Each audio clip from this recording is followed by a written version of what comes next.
Good day everyone, I'm Don Justin Cruz from Bisab Budi for today's soil observation. I'm here in Mayao to observe and identify the different characteristics of soil in this area.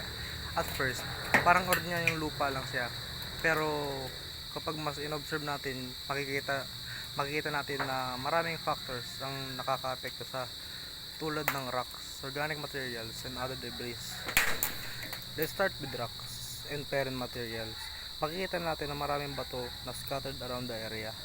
Most of them are gray, rough, and regular ang shape.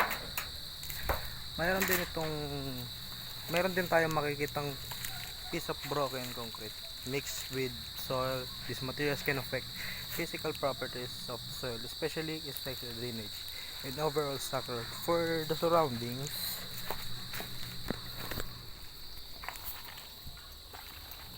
For the surrounding soil, its color mostly dark brown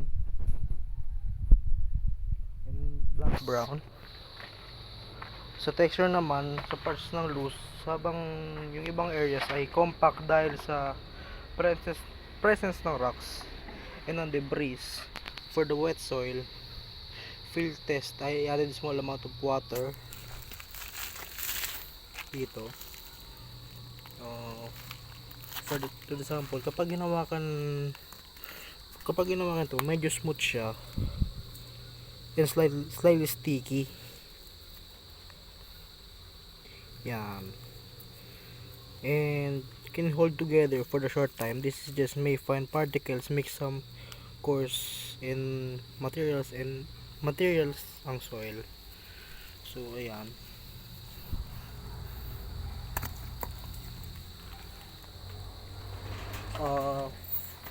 For soil,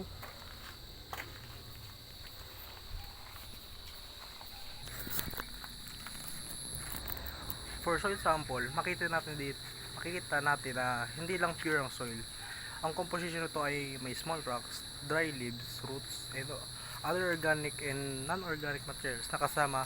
These materials can affect important soil properties such as water retention, drainage, and texture. So, based on my observation, soil formation is not simply about dirt. It involves different factors such as parent materials, organic matter, weathering and water, and the surroundings environment. Through this activity, mas naiintindihan ko ang soil ay hindi lang basta lupa na tinatapakan natin. It is an important part of environment and plays a major role in supporting plants and other form of life.